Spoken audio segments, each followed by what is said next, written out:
Jumpa lagi sobat, melanjutkan kisah Jejak di Balik Kabut karya Esa Mintarja untuk Anda semuanya.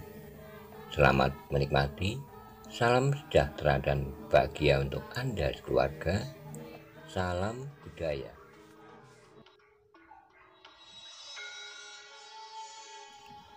Pada episode sebelumnya dikisahkan, Bebau Pedukuhan itu tak berdaya melawan Raden Sutawijaya.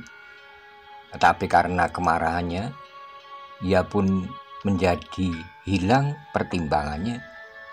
Bagaimana kisah selanjutnya? Simak bersama-sama. Dengan lantang ia pun berteriak, "Pukul kentongan dengan irama titir!" Gila, Raden Sutawijaya mencoba mencegahnya. Dalam masa kalut ini, kentongan dengan irama titir akan dapat mengundang keresahan banyak orang. Persetan, kau memang harus ditangkap. Anak muda yang memanggil Bau itu tidak menunggu lagi. Ia pun segera berlari ke rumah terdekat. Sejenak kemudian terdengar suara kentongan dengan irama titir. Raden Sutawijaya, Pangeran Benomo dan Paksi memang menjadi berdebar-debar. Sementara itu adik perempuan Paksi telah mulai menggeliat. Sementara itu Bebau yang wajahnya menjadi sangat kotor itu pun menggeram. "Sebentar lagi kalian akan mati dicincang orang-orang Pedukuhan ini. Jangan menyesal." "Ki kami tuh," geram Raden Sutawijaya. "Aku peringatkan jangan melibatkan orang-orang Pedukuhan. Mungkin kalian berhasil membunuh kami, tapi lebih dari separuh penghuni Pedukuhanmu juga akan mati. Seorang di antara kami nilainya lebih dari 25 orang Pedukuhanmu." Wajah Ki Kami Tuwo menjadi tegang. 75 orang lebih dari penghuni Pedukuhanmu akan mati. Itu pun belum tentu kalian berhasil menangkap kami. Kok kira kalian itu siapa? Iblis, jin, gendruwo yang dapat menghilang? Coba saja Ki Kami Tuwo. Tapi jika benar-benar terjadi, maka kematian orang sebanyak itu adalah tanggung jawabmu. Kami bertiga akan mempertahankan hidup kami, berapapun banyaknya kami harus membunuh. Wajah Ki Kami Tuwo memang menjadi tegang. Sementara itu suara kentongan dengan irama titir telah disambut oleh kentongan yang lain, sambung menyambung. Dalam pada itu, orang-orang yang mendengar suara kentongan dengan irama titir segera keluar dari rumah mereka. Bahkan yang berada di sawah atau di petegalan pun telah berlari-lari pulang. Suasana yang sedang dipanasi oleh kegiatan Haryowisoko membuat banyak orang cepat menjadi cemas oleh isyarat-isyarat yang mendebarkan. Beberapa saat kemudian, beberapa orang pun telah berdatangan. Bahkan ada di antara mereka yang membawa senjata. Seorang yang berkumis lebat berjalan dengan tergesa-gesa diiringi oleh orang-orang Pedukuhan. "Ada apa Ki Kami Tuwo?" bertanya orang yang berkumis lebat itu. "Mereka akan menculik gadis itu." Dalam pada itu, adik perempuan Paksi pun telah menjadi sadar.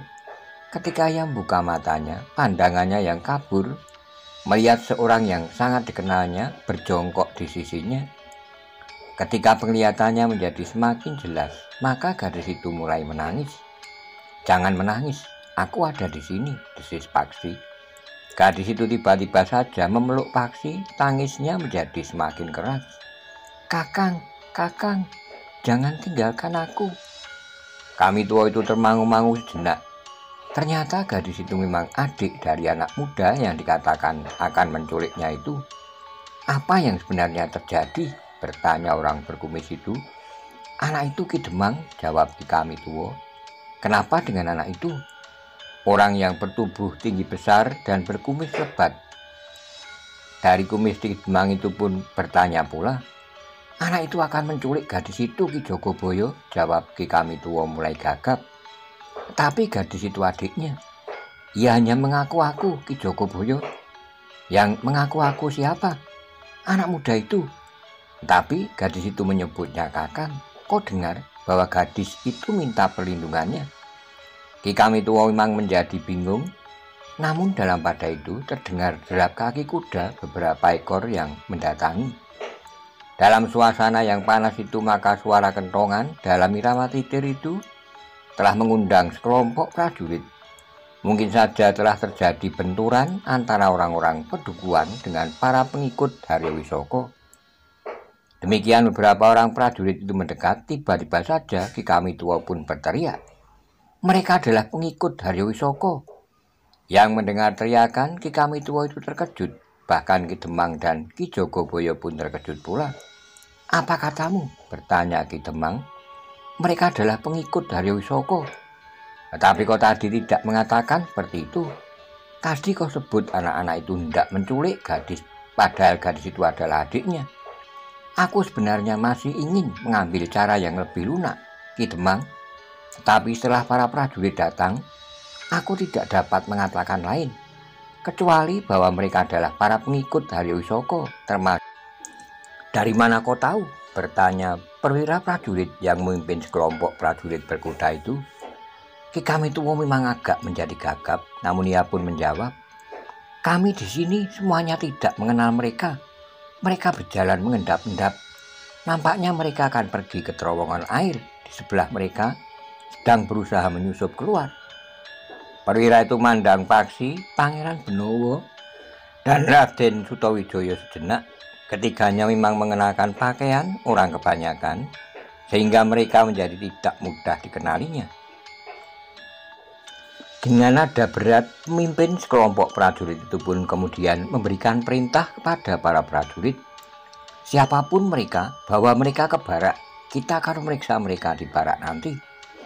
Tetapi sebelum para prajurit itu bergerak, Pangeran Benowo telah maju beberapa langkah sambil berkata lantang, "Tangkap anak-anak muda itu." Para prajurit itu terkejut. Pemimpin sekelompok prajurit itu justru tercenung sejenak. Sementara Pangeran Benowo berkata lantang, "Tangkap mereka, kalian dengar perintahku." Pemimpin prajurit itu mengerutkan dahinya. Diamatinya Pangeran Benowo dengan seksama. Ia pernah melihat dan mengenal orang itu. Ketika Pangeran Benowo menunjuk kepada anak-anak muda yang kebingungan itu, perwira itu pun tiba-tiba menyadari bahwa yang berdiri di hadapannya itu adalah Pangeran Benowo. Namun sebelum ia mengucapkan sesuatu, Pangeran Benowo yang mengerti bahwa perwira itu dapat mengenalinya segera berkata, "Siapapun aku, tetapi dengar perintahku." Perwira itu termangu-mangu sejenak. Namun kemudian ia pun berpaling kepada prajurit-prajuritnya sambil meneriakkan perintah, "Tangkap anak-anak muda itu." Ki Demang, Ki Jogoboyo, dan Ki Kami Tua menjadi bingung. Dengan gagap Ki Kami Tua itu pun berkata, "Bukan mereka yang menjadi pengikut Haryowisoko, tetapi ketiga orang serta gadis itu. Aku tidak peduli apakah mereka pengikut Haryowisoko atau bukan. Seandainya mereka bukan pengikut Haryowisoko, mereka sama jahatnya dengan para pengikut Haryowisoko itu. Mereka telah berniat untuk membawa gadis itu bukan untuk mendapat pertolongan, tapi justru karena kebuasan mereka." Tidak seorang pun sempat melarikan diri. Para prajurit itu bergerak dengan cepat sambil mengacungkan senjata mereka. "Tangkap ulang Kami Tua itu."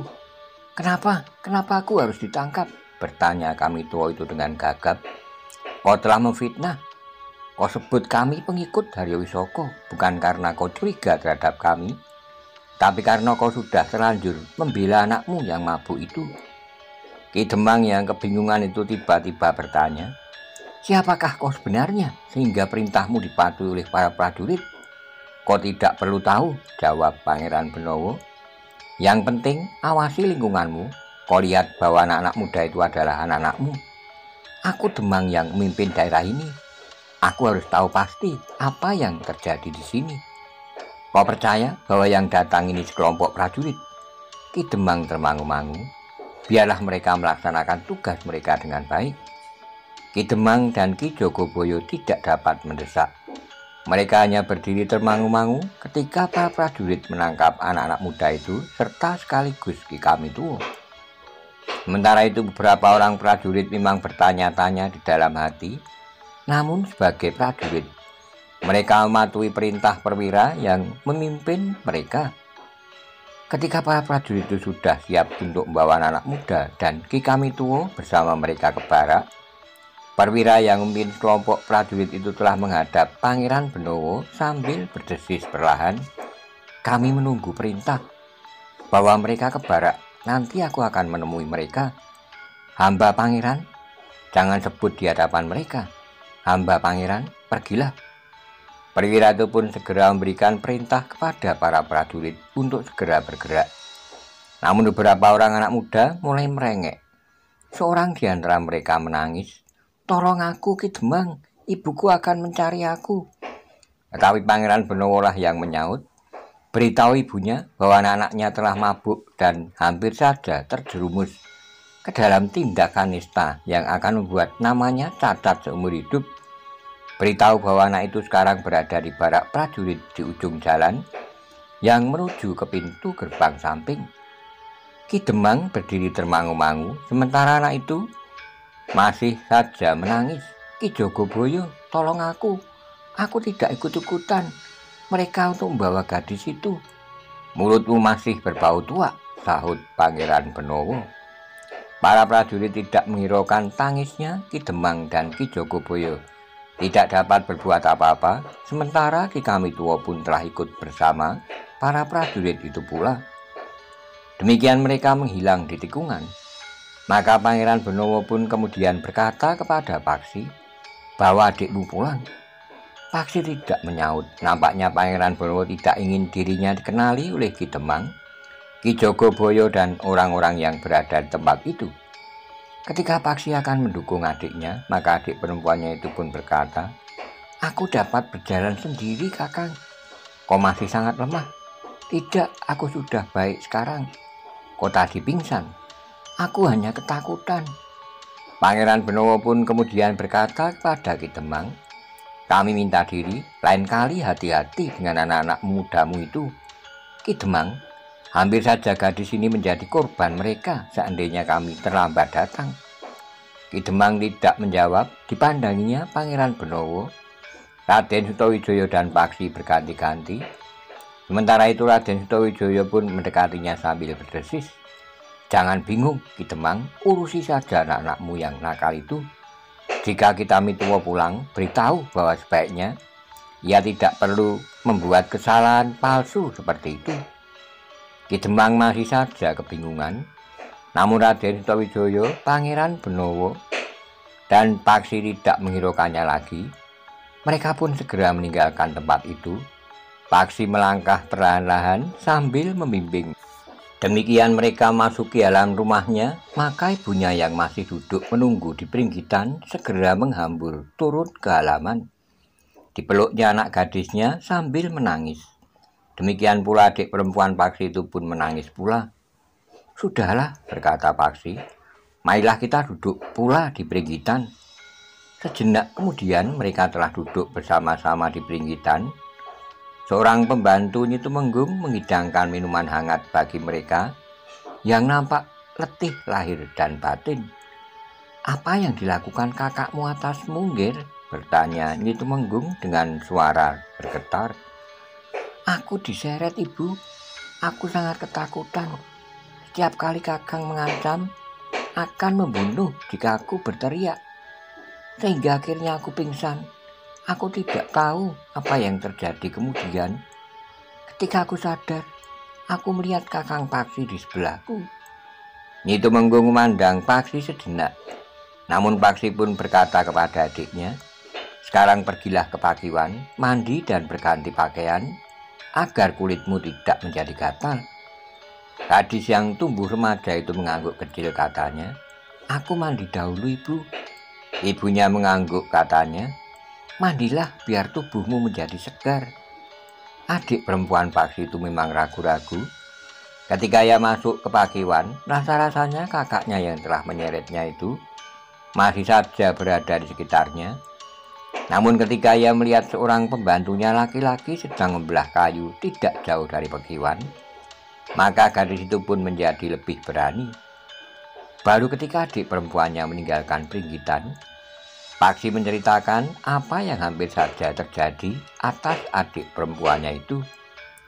Yang Maha Agung masih melindunginya.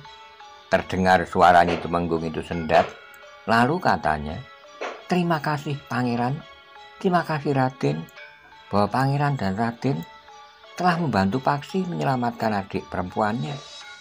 Paksilah yang telah melakukannya, Bibi, desis Pangeran Benowo. Tentu bukan hanya Paksi, suaranya merendah. Tapi kenapa kakaknya tiba-tiba menjadi liar seperti itu? Ciri para pengikut Haryo Wisoko, Bibi. Menurut mereka, apapun dapat mereka korbankan bagi perjuangan mereka. Mereka dibenarkan untuk melakukan segala macam cara untuk memenangkan perjuangan. Meskipun cara itu bertentangan dengan nilai-nilai serta tatanan kehidupan, desis Raden Sutawijaya. Mereka adalah orang-orang yang tersesat seperti Ki Tumenggung Sarpobiwodo yang tidak lagi menghargai hidupnya sendiri. Kakang Tumenggung telah meletakkan harga perjuangannya di atas segala-galanya. Mereka memang orang-orang yang pantas dikasihani, Bibi. Tapi mereka sendiri menyatakan dirinya dengan bangga atas perjuangannya yang tidak lagi menghiraukan tata nilai dan tatanan kehidupan. Mereka menganggap telah berjuang tanpa pamrih bagi tujuan yang agung. Oh, Nyi Tumenggung itu menarik napas dalam-dalam. Dirinya sendiri telah terperangkap dalam lingkungan perjuangan yang agung itu. Suaminya dan seorang anaknya adalah pengikut dari Haryo Wisoko yang telah menebarkan racun yang ganas. Sekilas Nyi Tumenggung teringat kepada suaminya yang berada di dalam bilik tahanan. Nampaknya sulit bagi Ki Tumenggung untuk dapat berpikir dengan bening. Apalagi Ki Tumenggung termasuk salah seorang pemimpin di lingkungan para pengikut Haryo Wisoko. Dalam pada itu, setelah selesai mandi dan berbenah diri, maka adik perempuan Paksi pun telah berada di Pringgitan kembali. Sementara itu ibunya pun dengan cemas bertanya kepada Paksi, apakah adikmu laki-laki itu akan kembali, Paksi? Maksud ibu kembali pulang? Tidak, kembali untuk mengambil adik perempuanmu ini. Tidak, ibu. Aku yakin tidak. Jika ia membawanya, itu karena ia sekedar ingin menyelamatkan diri. Ia tidak akan mencelakakan adiknya. Jika saja ia melihat apa yang hampir saja terjadi, ia tentu juga akan menolongnya. Ibunya mengangguk-angguk, desisnya. Semoga dugaanmu itu benar, Paksi. Nampaknya dugaan Paksi itu benar, Bibi, berkata Raden Sutawijaya kemudian. Ibu Paksi pun menarik napas dalam-dalam, katanya kemudian, sekarang aku minta kau tinggal bersamaku, Paksi.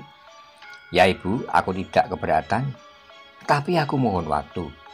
Aku, Pangeran Benowo dan Raden Sutawijaya, masih mempunyai kewajiban yang tidak dapat kami tinggalkan, memburu adikmu. Paksi menarik napas dalam-dalam, katanya, mudah-mudahan aku dapat menemukannya, ibu. Tetapi jika anak itu sempat menyusup keluar kota, maka kemungkinan itu akan menjadi kecil sekali. Ibunya termangu-mangu jenak, matanya berkaca-kaca, memandang kejauhan. Lakukan apa yang baik menurutmu, Paksi. Mudah-mudahan kau berhasil. Aku mohon doa restu ibu. Jika tugas-tugasku selesai, aku akan memenuhi keinginan ibu. Aku akan tinggal bersama ibu, tidak-tidaknya. Aku mengerti, Paksi, kau memang tidak dapat tinggal di rumah saja berpangku tangan, sementara gejolak di Padang masih juga belum selesai. Beberapa saat lamanya Paksi berada di rumah ibunya, namun kemudian mereka pun segera minta diri. Kakang mau kemana? Bertanya adik perempuannya. Aku akan menyelesaikan tugas-tugasku. Hati-hati kau di rumah. Aku takut, Kakang. Jangan takut. Tidak akan terjadi apa-apa. Kakakmu tidak akan datang mengganggumu lagi, karena yang dilakukannya adalah sekedar untuk melepaskan diri. Ia sama sekali tidak ingin menyakitimu. Gadis itu mengangguk kecil. Pangeran Benowo dan Raden Sutawijaya minta diri pula untuk meninggalkan rumah itu. Ketika mereka sudah berada di jalan, maka mereka pun mulai membicarakan kemungkinan-kemungkinan yang dapat terjadi dengan adik laki-laki Paksi itu. Kemana anak itu pergi? Desis Raden Sutawijaya. Apakah kita akan mengamati lingkungan di sekitar tempat adikku itu ditemukan? Sahut Paksi. Ada baiknya, Paksi, berkata Pangeran Benowo. Kita lihat keadaan di sekitar tempat itu, tapi orang-orang yang tinggal di tempat itu akan dapat mencurigai kita. Apalagi sebelumnya Ki Kami Tuwo sudah pernah melontarkan tuduhan bahwa kita adalah para pengikut Haryo Wisoko. Malam nanti, gumam Paksi. Pangeran Benowo pun menyaut, "Baik, malam nanti kita lihat keadaan di sekitar kita menemukan adik perempuanmu itu, Paksi." Sebenarnya lah ketika malam turun, maka mereka bertiga pun telah pergi ke tempat adik perempuan Paksi itu ditemukan.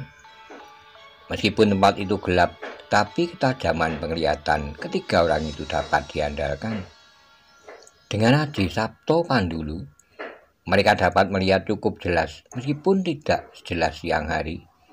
Dengan hati-hati mereka pun telah menyibak gerumbul-gerumbul belukar, tempat-tempat yang agak menarik perhatian di sekitar tempat ditemukannya adik perempuan Paksi. Ternyata usaha mereka tidak sia-sia. Mereka menemukan sebuah lubang yang cukup besar untuk menyusup ke dalamnya. "Aku akan melihat apakah lubang itu menembus keluar dinding kota raja," berkata Paksi. "Kau akan masuk ke dalamnya. Lubang itu cukup besar untuk merangkak." Pangeran Benowo dan Raden Sutawijaya menjadi ragu-ragu. Namun Paksilah yang memastikan diri untuk menelusuri lubang yang gelap pekat itu. Jika lubang itu bermuara di sarang ular, mungkin kekebalan tubuh dapat menangkal gigitan seekor ular. Tetapi jika 10 atau lebih, aku akan berhati-hati. Aku akan menyalakan oncor jarak dan membawanya masuk ke dalam. Paksi memang membawa biji jarak kering yang dirangkai dengan lidi sepanjang jengkal tangan. Aku akan menyalakannya di dalam terowongan agar sinarnya tidak terlalu memencar. Pangeran Benowo dan Raden Sutawijaya berusaha meyakinkan bahwa tidak ada orang sama sekali di sekitar tempat itu. Sebenarnya lah Paksi pun kemudian masuk ke dalam lubang yang tidak begitu besar, menyalakan oncor biji jarak dan merangkak masuk ke dalamnya. Ternyata lubang itu menukik agak dalam, kemudian menjulur di bawah dinding kota, memanjang menembus keluar. Nafas Paksi pun kemudian terasa menjadi pengap. Tetapi karena oncor jarak itu masih tetap menyala, maka Paksi pun yakin bahwa masih cukup udara dalam lubang yang panjang itu. Meskipun demikian, napas Paksi menjadi tersengal-sengal juga. Namun akhirnya terasa udara menjadi semakin segar. Paksi pun yakin bahwa ia hampir sampai di ujung lubang terowongan itu. Sehingga karena itu maka ia pun telah mematikan oncor jaraknya. Sebenarnya lah sejenak kemudian Paksi telah sampai di mulut lubang. Demikian ia keluar dari lubang, terasa hidungnya menghirup udara yang segar. Sehingga dadanya yang bagaikan terhimpit batu itu pun menjadi lapang. Ternyata dugaan Paksi benar. Ia telah berada di luar dinding kota raja. "Mereka telah membuat terowongan ini," desis Paksi. "Berapa lama mereka membutuhkan waktu untuk membuatnya?" Setelah beristirahat beberapa saat lamanya, seakan-akan memenuhi dadanya dengan udara segar, maka Paksi pun kembali masuk ke dalam lubang itu, karena ia yakin bahwa lubang itu akan tembus sampai ke tempat semula. Maka Paksi tidak merasa perlu untuk menyalakan kembali oncor biji jaraknya. Pangeran Benowo dan Raden Sutawijaya menunggu dengan jantung yang berdebar-debar. Pada saat mereka menjadi sangat gelisah, maka Paksi pun muncul dari dalam lubang itu. "Paksi," desis Pangeran Benowo dan Raden Sutawijaya hampir berbarengan. Paksi pun kemudian bangkit berdiri sambil mengibaskan pakaiannya yang kotor. "Kau temukan sesuatu?" "Hamba Pangeran," jawab Paksi. "Lubang ini memang menembus sampai keluar dinding kota. Agaknya lewat jalan inilah adikmu itu keluar kota, Paksi." Paksi menarik napas dalam-dalam. Dengan nada berat ia pun berdesis, "Aku telah benar-benar kehilangan anak itu. Sulit bagiku untuk menemukannya. Sementara itu setiap hari ia disuapi dengan racun yang benar-benar akan merubahnya menjadi orang lain. Ya, sulit bagimu untuk menemukannya. Soalnya kemudian, apakah Haryo Wisoko juga sudah keluar lewat lubang ini?" Mungkin belum Paksi, desis Raden Sutawijaya. Mungkin lukanya memang sudah membaik, tetapi adikmu tentu merupakan taruhan. Jika ia berhasil, maka jalan itu pula yang akan ditempuh oleh Haryo Wisoko. Jika tidak, adikmu akan tertangkap, bahkan mungkin ia menjadi pertempuran. Adikmu akan mati, tapi kematian para pengikut Haryo Wisoko tidak merasa perlu ada yang menangisi. Mereka merasa kematian mereka adalah satu pengorbanan bagi satu perjuangan yang luhur. Kematian dalam apa yang mereka namakan perjuangan adalah satu kebanggaan. Sementara itu Haryo Wisoko sama sekali tidak merasa kehilangan. Yang mati biarlah mati.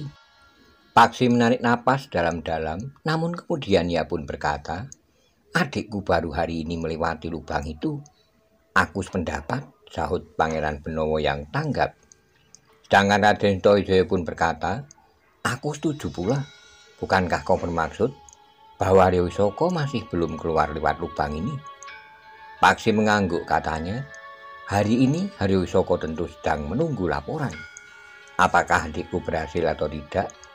Jika adikku berhasil, mungkin esok atau lusa, Haryo Wisoko akan keluar pula lewat lubang itu. Jika demikian, kita jangan terlalu lama. Setiap kali lubang ini tentu diamati oleh para pengikut Haryo Wisoko. Marilah kita menyingkir. Ketiga orang itu pun kemudian menjauhi lubang yang menerobos menyusup di bawah dinding kota.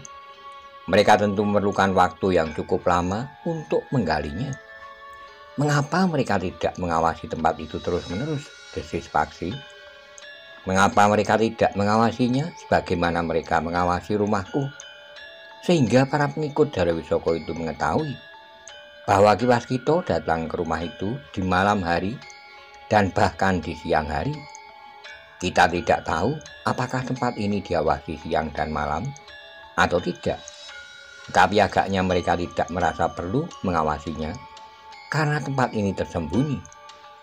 Selain itu, jika mereka mengawasi tempat ini, mungkin akan dapat terlihat oleh para prajurit perunda yang setiap kali melewati lorong ini.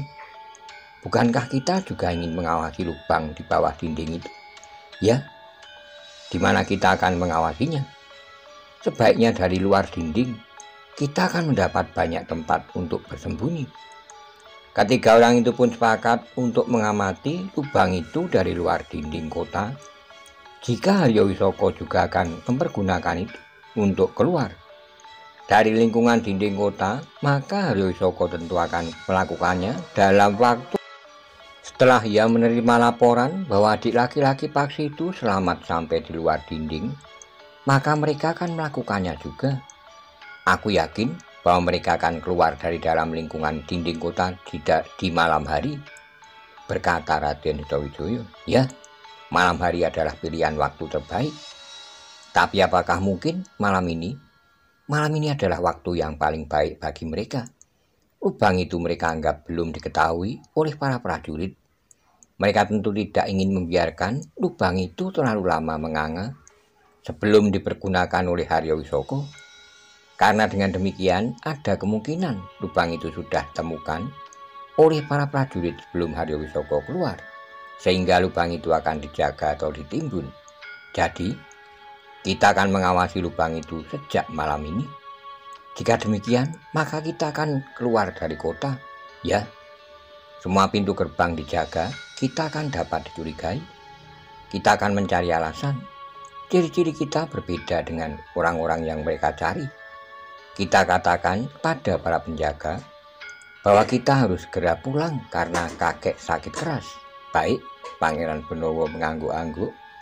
Kaulah yang menjemput kami, Paksi. Sebenarnya lah bahwa mereka telah dihentikan di pintu gerbang kota oleh para prajurit. Berbagai macam pertanyaan harus mereka jawab, tapi ketiganya telah mempersiapkan diri untuk menjawab pertanyaan-pertanyaan itu. Apalagi ciri-ciri mereka sama sekali tidak mirip dengan ciri-ciri Haryo Wisoko atau orang-orang terpenting dalam lingkungannya. Demikian ketiganya berada di luar dinding kota, serta sesudah mereka terlepas dari pengawasan para prajurit yang bertugas, Maka mereka pun segera melompati tanggul parit, turun ke sawah, menyusuri pematang menuju ke mulut lubang yang dibuat oleh para pengikut Haryo Wisoko itu. Tetapi ketiganya cukup berhati-hati. Mungkin ada pengikut Haryo Wisoko yang mendapat tugas untuk mengawasi lubang di bawah dinding itu. "Di mana mulut lubang itu, Paksi?" bertanya Pangeran Benawa. Paksi yang telah menyusup ke dalam terowongan itu sampai di mulutnya dapat mengenali tempat itu dengan baik.